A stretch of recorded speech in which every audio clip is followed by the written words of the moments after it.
doesn't love a good candy bar? Candies are one of the best snacks in the world, but when they're covered in chocolate, that's another level of deliciousness. Every candy lover is familiar with Reese's peanut butter cups, which are perhaps the best-selling candies produced by the Hershey Company. This special candy has been referred to as the sweetest thing, thanks to the perfect combination of soft peanut butter filling and milk chocolate coating. But have you ever stopped to wonder how such a perfect candy is produced? We go behind the scenes to see how Reese's peanut butter cups are made, as well as an insight into the special techniques used in producing the delicious candy. The idea for Reese's candy was formed in the late 1920s by a man called Harry Burnett Reese. Reese, who worked several odd jobs, was not necessarily looking to start an empire. He just wanted to have enough to provide for his wife and 16 children. But little did he know that the little peanut butter experiment he performed would blow up the way it did.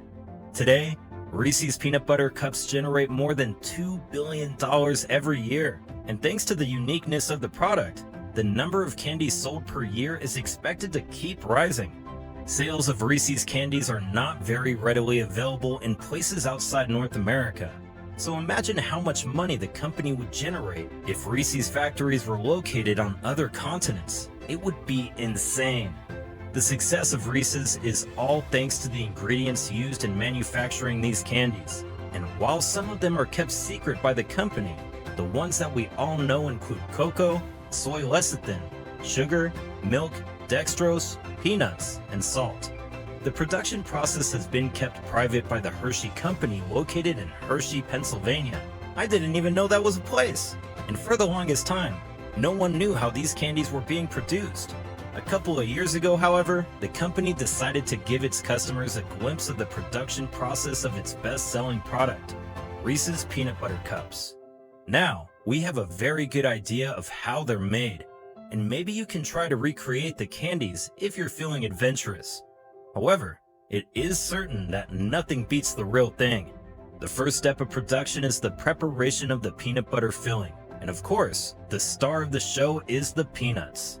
A contractor supplies the factory with their weekly demand of fresh peanuts, which is over 1 million pounds per week. When these peanuts arrive at the factory, they are sieved to remove any dirt, and then they are put through a machine, which peels them and removes their coating. Afterward, the peanuts are arranged on a steel conveyor that doubles as a massive baking tray and transports them to the oven, where they are allowed to roast for about 10 minutes. After this time, the peanuts have a golden brown color which is satisfactory, and they are now fit for the next production step. After leaving the oven, the warm peanuts are taken to a giant food processor, where they are grinded up until the peanut paste is formed. This process takes barely a minute, and although the grinded peanuts look crumbly at first, further processing will convert them into a thick, wet paste. This is due to the remaining moisture content of the peanuts. However, this is not enough, so a factory worker adds a pre-measured amount of oil into the processed peanuts. The grinding goes on until the paste is smooth, but up until now, it is unsalted and unflavored. So the next step is adding sweeteners to the mix, which mainly includes salt, sugar, and dextrose. These newly added ingredients are mixed with the grinded peanuts at very high speed for a minute or two. And as you may have guessed, this peanut butter-based mixture becomes the filling in a classic peanut butter cup. A machine then pours several gallons of newly produced peanut butter into sterilized jars, which are kept until they are ready to be used in the production process. After the peanut butter has been produced, the next step is manufacturing the milk chocolate used to coat the entire candy. Just like with the peanut butter, the milk chocolate is also produced by the company. However, the harvesting and cleaning of the cocoa beans are not done in the factory. The factory gets its daily supply of good and clean cocoa beans, which they process and turn into chocolate. First, the beans are taken to an oven, where they are roasted for flavor and aroma. Next, a conveyor takes the cocoa beans to a machine, which separates them from their shell, while another machine, which works like a giant hairdryer, blows air on the beans at high speed to blow away the remnants of the shells before they are taken to a hydraulic press, which extracts cocoa butter from the beans.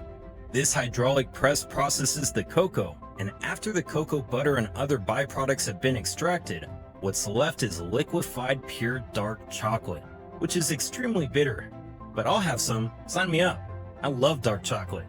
Since Reese's peanut butter cups aren't made using dark chocolate, this unrefined cocoa liquor is converted into milk chocolate by mixing it with several ingredients. These include cocoa butter extracted from the bean, tons of sugar, and lots of milk. The company also adds a special ingredient to the chocolate mix. However, they have decided to keep this piece of information a mystery. All these newly added ingredients are mixed thoroughly until the paste is extremely smooth. The paste is heated a couple of times until the desired texture of milk chocolate is formed, to ensure that there are no lumps in there and that the ingredients are properly absorbed into the chocolate. The chocolate is then allowed to cool down and is transferred into large jars with taps at the bottom. Now it's time to prepare the cups, which takes us to the next production stage. A machine deploys paper cups onto a special conveyor with holes into which these cups are dropped. The technology behind this process is not 100% efficient, so some factory workers are assigned to man the machine and ensure that mishaps are avoided or rectified. Some examples of such mishaps include more than one cup being deployed into a hole or a cup falling on an inappropriate part of the conveyor. While this is a very careful process, it is also incredibly fast, and not a lot of people can keep up with the speed of the conveyor. After this step, it's time to assemble all the ingredients that have been prepared so far. First, the conveyor passes the cups through a machine, which serves specific portions of chocolate into them as they go. The chocolate fillings are then left to cool and harden before the cups are passed on to the next stage. At the next station, another machine adds the peanut butter filling to the chocolate layer, and finally, a third layer consisting of chocolate is added on top of the peanut butter. Num num num num num. The conveyor takes these filled up cups to a cooling area, which helps speed up the drying process and harden the candy. After the candy solidifies, they are passed through a factory worker who inspects them and checks for any errors like candies that are not shaped properly, cups that were not neatly filled, or double cups that weren't separated at the first checkpoint. The peanut butter cups that fall short in any way are thrown away. Hey, I'll take them. While the rest move on to the next production stage, which is the packaging. Like most steps described so far, the packaging is also done using mechanical equipment. This machine works in a sophisticated manner, and it's incredibly fast too, wrapping almost 800 cups per minute. After being wrapped in the signature orange wrappers, each pack is sealed and placed inside boxes to be sent off to retail stores within and outside the country. After all the above listed processes, Reese's peanut butter cups find their way to a supermarket or convenience store, where you buy them and eat as many as you can in a sitting. How often do you eat Reese's peanut butter cups? Leave your answer in the comment section below.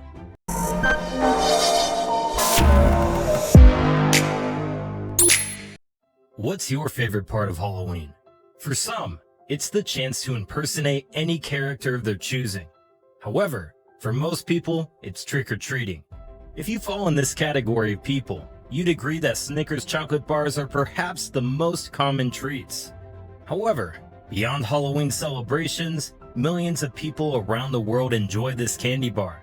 But not many know the process behind its production. We go behind the scenes to see how Snickers chocolate bars are made, with a surprising bit of information about the company's unique production method.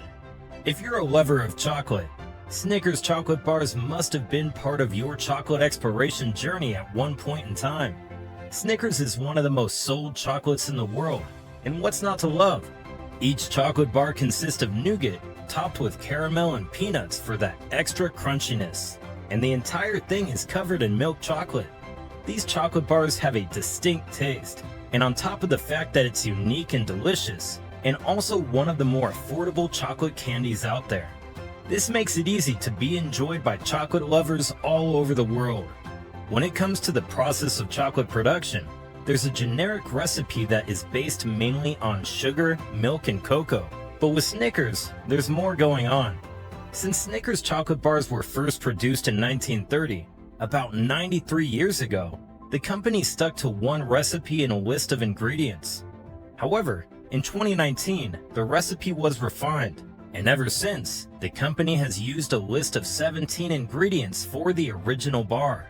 The first group of ingredients are used for the production of the milk chocolate coating, and these include sugar, cocoa butter, chocolate, skim milk, lactose, milk fat, soy lecithin, and artificial flavor.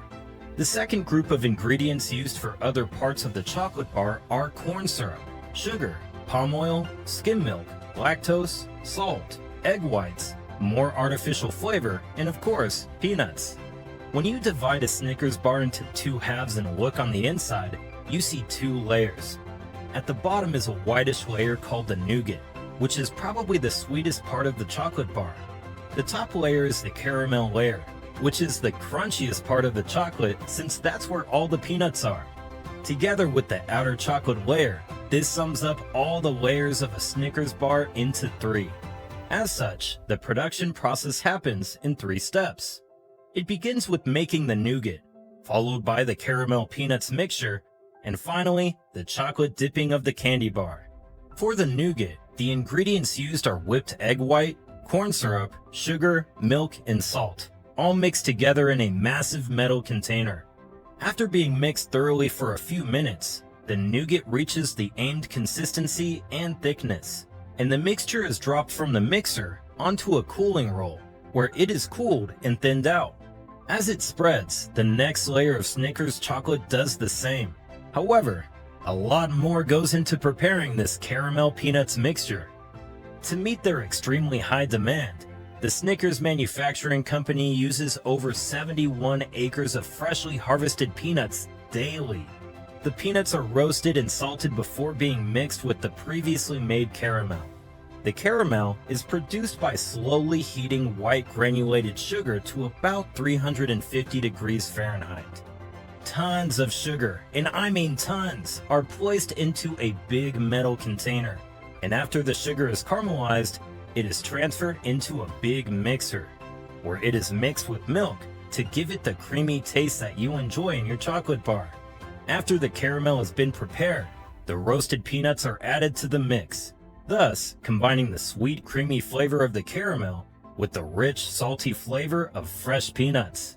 This unique peanut-caramel combo is thoroughly mixed, and after the designated duration, this mixture drops from the mixer down to the cooling roll, where it cools down for a few minutes. After cooling, it's time for the nougat and the caramel mix to meet up. First, a cooling roll spreads the nougat on a moving conveyor, and another cooling roll spreads the caramel mix on top of the nougat. The newly formed 2-layer slab moves on a conveyor to the next stage of production at the slitter area. As the slab moves through the first slitting machine, it is divided vertically into 38 long candy strips. At the next station, another machine cuts through these long strips in the opposite direction, dividing them into individual candy bars. These uncoated Snickers bars are ready to go on to the next stage, where they are covered in creamy milk chocolate. However, the chocolate has to be prepared first. The fundamental ingredients in chocolate production are cocoa beans, millions of which are used during the Snickers production process. After they've been harvested, the cocoa beans are cleaned and sorted into good and bad, and the good ones are sent to the Snickers company, where they are processed and turned into chocolate. The beans are then roasted to bring out the characteristic chocolate aroma and enhance the flavor. Afterward, the shells are removed and taken to a hydraulic press, where cocoa butter is extracted from the beans. After all the other byproducts are extracted, all that's left is raw, unrefined cocoa liquor, which is the basis of dark chocolate. But that's not what the Snickers company is aiming for. To convert this dark chocolate into milk chocolate, other ingredients are added, including the previously extracted cocoa butter, sugar, and milk. Fun fact, the amount of milk used by the Snickers company daily is equivalent to the amount of milk you'd get from milking about 8,000 cows. How insane is that? Well, back to the production process. After adding all the extra ingredients to the dark chocolate, the mixture is mixed until the texture of the resulting paste is consistent. This is then heated, cooled, and reheated until the desired smooth creamy milk chocolate liquid is finally formed. This chocolate liquid is then placed into two kinds of enrobing machines. A smaller one, which serves as the bottom coat, and a bigger one, which is the full coat. As the uncoated Snickers candy bars leave the slitting machine, they go through the bottom coat first, which bathes the individual bars in chocolate from the bottom. About 2 seconds later, they are fully coated in milk chocolate. Now that the candy bars are completely covered in a thick chocolate wrapping, they are ready for the next stage, which is the packaging. But before that, the chocolate bars go through a machine that engraves the signature swirl on each one. Afterwards, they are allowed to cool down before they are packaged, sealed, boxed, and transported to retailers worldwide.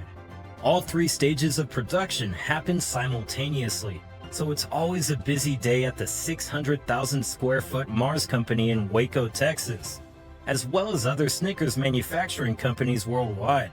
Snickers chocolate bars are sold in almost every country of the world.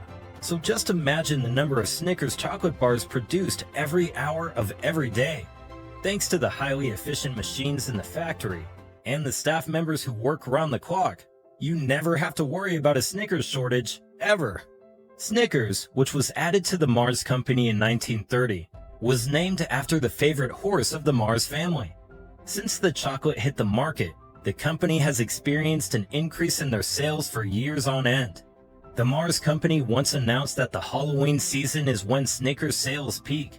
However, this doesn't mean that the company's sales aren't high all year round. The original bar has been a classic for nearly a century, but the company has come up with exciting variations.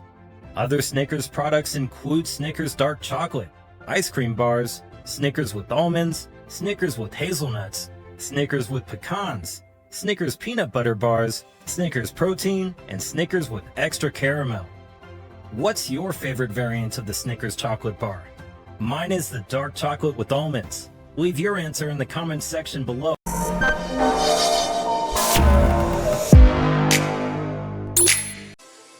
Hello everyone, and welcome back to the channel. We go behind the scenes to see how M&Ms are made, as well as an insight into the special techniques used in producing these delicious treats. Who doesn't love candies? Every event is a good excuse to have candies, from birthday celebrations to our all-time favorite award shows, or even a simple hangout with friends and family. For this reason, the candy industry makes a lot of money out of the billions of candies produced worldwide per year. And while there is a long list of the different candy variants, there are a few that everyone loves. An example of this is the popular M&M chocolate candy. These candies are loved and enjoyed by literally everyone, but not everyone knows how these special candies are made. Everyone loves being able to eat chocolate all year round. However, some are impossible to eat during the summer or in other warm climates. This is because chocolate bars tend to melt when exposed to heat. But thankfully, the Mars Chocolate Company was able to get ahead of this problem with the invention of M&Ms. Each chocolate ball is made up of two layers. First is the sweetened milk chocolate, and the second is the sugar coat that melts in your mouth. Apart from enhancing the sweetness of the chocolate, the hard sugar coating protects the chocolate core from melting under hot conditions, making it possible to eat M&Ms during almost any climate. M&M production happens in the company's factories all over the world. And despite the different production locations, all the chocolates taste the same because the workers make sure to follow the company's recipe strictly. The ingredients used in producing the chocolate candies include chocolate liquor, cocoa butter, whole milk, sugar, corn syrup, and other ingredients which serve as colorings and flavor enhancers. Before all these are mixed, they are individually prepared first, and the chocolate liquor is the first one on the list. This is a thick syrup made from cocoa beans, and it is the basis of the chocolate production. Because of the large number of chocolates the Mars company produces annually, it is only logical and cost-effective for them to have their own cocoa farms. This way, they save money and use as many cocos as they need with minimal stress. At the appropriate time, The farmers on these cocoa plantations harvest the cocoa seeds and load them on the transport vehicle. They are then carried to the chocolate factory, where they are processed and turned into chocolate liquor. First, the cocoa beans are sent to laboratory technicians, who sort out the beans with good quality and separate them from the bad ones, which are ultimately discarded. Aw, I'll take all those discarded beans. I can make some chocolate.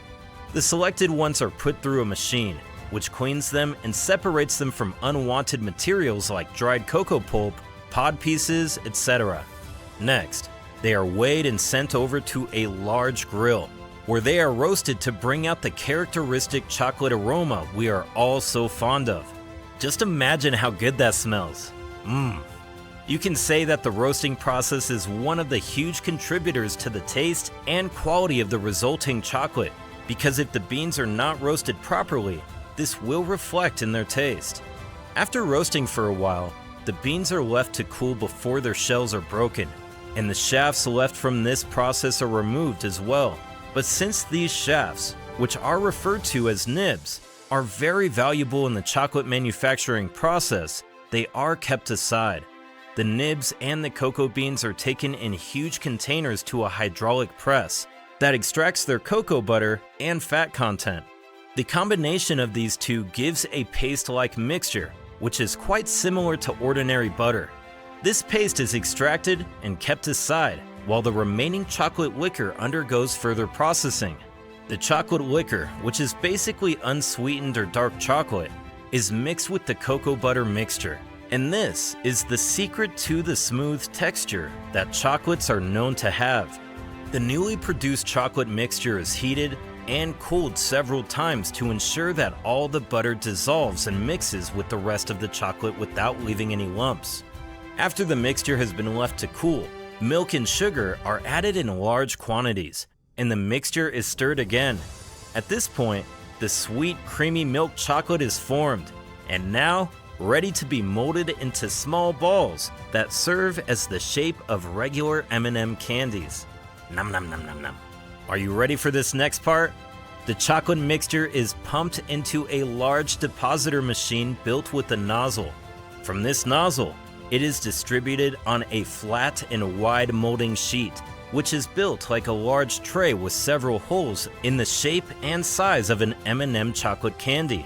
This molding sheet is an inbuilt conveyor system that causes the sheet to rotate, so as the chocolate is being poured into it, the shaped chocolates fall from the sheets onto another conveyor, which transports them from the depositing area to a cooling area.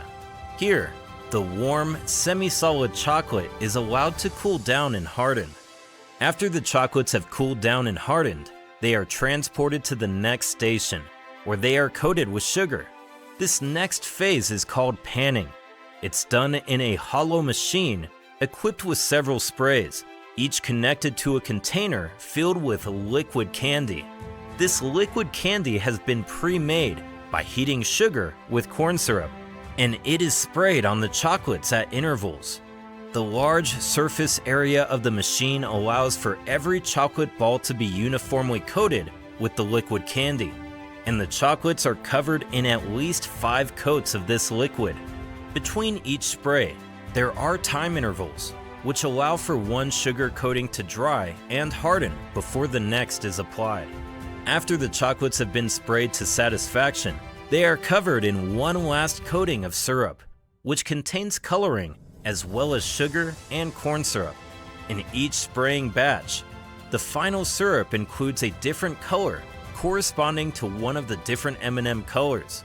Since there is more than one panning machine at the chocolate factory, different batches are sprayed at a time, so all different colors of candies are produced at once, which speeds up the production time.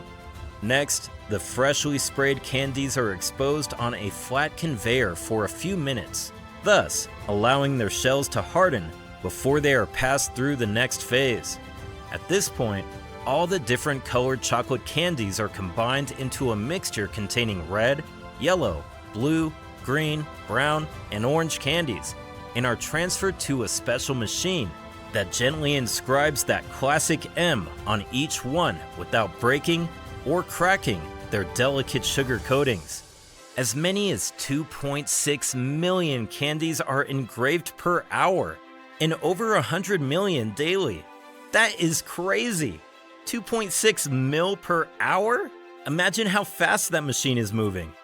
After the branding process, the candies are ready to be packaged and are sent off to the packaging machine, which weighs them first before pouring them into branded M&M bags. However, these candies aren't sorted blindly. In each bag, there are exactly 25% orange, 25% blue, 12.5% brown, 12.5% yellow, 12.5% red, and 12.5% green candies. A sample of each color is inspected by color specialists who ensure that they are all the right colors, and are also responsible for monitoring the color trends of all the candies. Well, I'm colorblind, so I guess I can't have this position.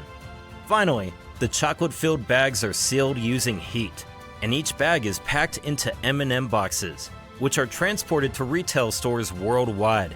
The Mars Company is one of the biggest chocolate producers in the world, and is responsible for some of the biggest chocolates ever produced. These include Snickers, Mars, Twix, and of course, M&Ms, among a few others. All these chocolate candies have been a part of the journey of every chocolate lover, and even after being around for many decades, they are still widely sold worldwide. However, M&Ms have special characteristics of their own, which are unlike any other Mars chocolate candies. For one, the different colors of these tiny round chocolates make them fun to eat, and the fact that they can be eaten all year round is a huge plus. What's your favorite thing about M&Ms? And which are your favorite M&Ms to eat? I like those yellow peanut. I'll take some filled with almonds. Leave your answers in the comments section below.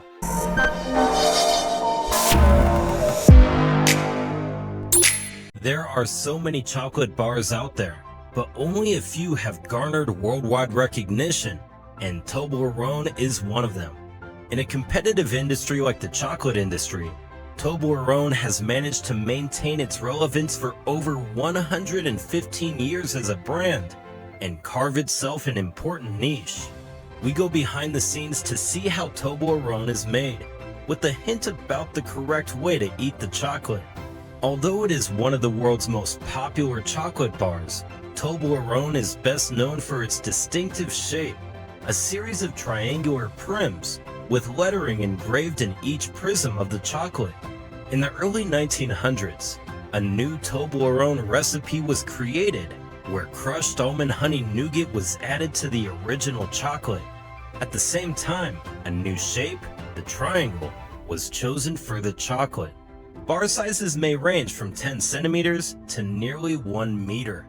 There is the mini bar with 3 triangular peaks, the 35-gram bar with 8 triangular peaks, the 50-gram bar with 11 triangular peaks, the 75-gram bar with 11 triangular peaks, the 100-gram bar with 12 triangular peaks, 150-gram bar with 9 triangular peaks, 200-gram bar with 10 triangular peaks, 360-gram bar with 11 triangular peaks, 750-gram bar with 17 triangular peaks, and 4.5-kilogram bar with 12 triangular peaks.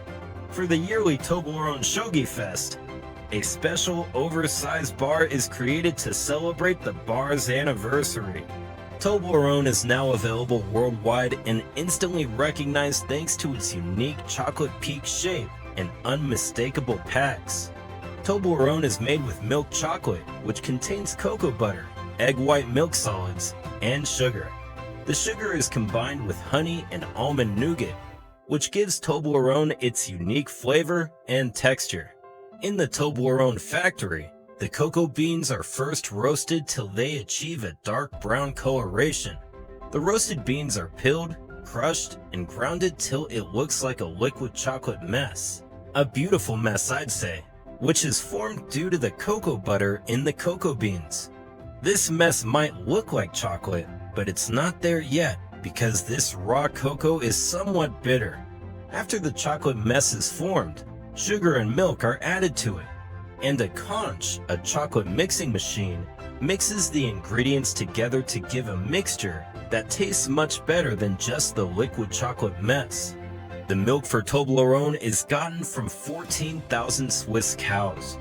Milk powder is an original idea by Philip Suchard, and this idea is over 100 years old.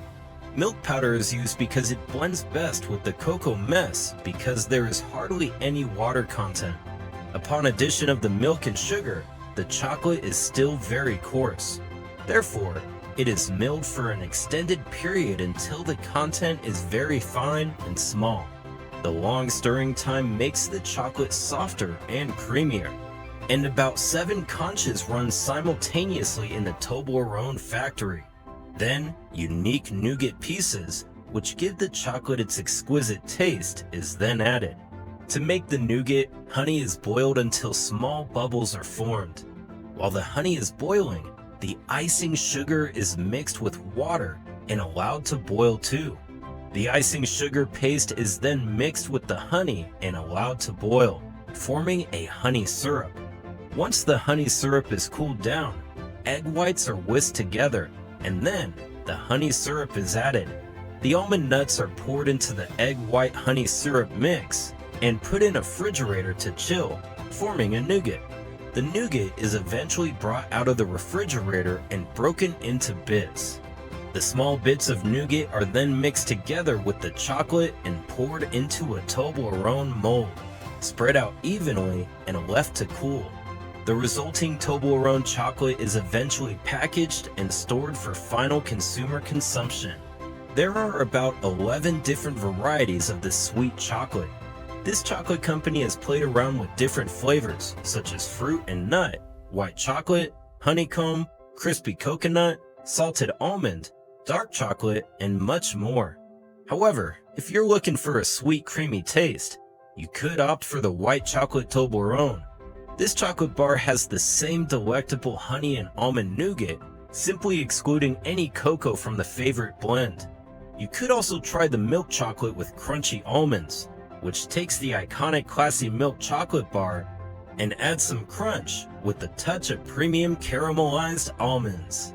However, my all-time personal favorite is the iconic Swiss chocolate, a creamy almond nougat which is still one of the world's most iconic chocolate brands for over 100 years. Chocolate in its varied forms, candy bars, cocoa, cakes, and cookies, is probably everyone's favorite confection. Cocoa trees originated in South America's river valleys, and by the 7th century AD, the Mayans had brought them to Mexico. When Cortez, Pizarro, and other Spanish explorers arrived in Central America in the 15th century, they noted that cocoa beans were used as currency and that the upper class of the native populations drank cuacahuatl, a frothy beverage consisting of roasted cocoa beans blended with red pepper, vanilla, and water. And of course, cocoa beans are the primary component of chocolate. Toblerone's packaging holds clues that reveal where the candy is formed. While it's no secret that the chocolate is Swiss, the triangle on the box features one of the most famous mountains in the Alps, known as Matterhorn. This mountain is a stone's throw from Bern, where the original Swiss Toblerone has been made for more than 100 years. And if you also look closely, you might discover that what looks like a shadow or patch of snow at first glance is actually a bear and is a symbol of Toblerone's hometown. The Toblerone story began with Jean Tobler, a chocolatier based in Bern. He first opened his own chocolate-based confectionery shop in 1868, and business was good. He later opened his own chocolate factory, called the Tobler Chocolate Factory, in 1899, and a year later, the elderly Jean passed the reins of the family business to his son, Theodore. 8 years later, Theodore Tobler and his son Emil Baumann created a unique recipe consisting of milk chocolate, including nougats, almonds, and honey. The product's name is a portmanteau, combining Tobler's name with the Italian word Torrone, a type of nougat.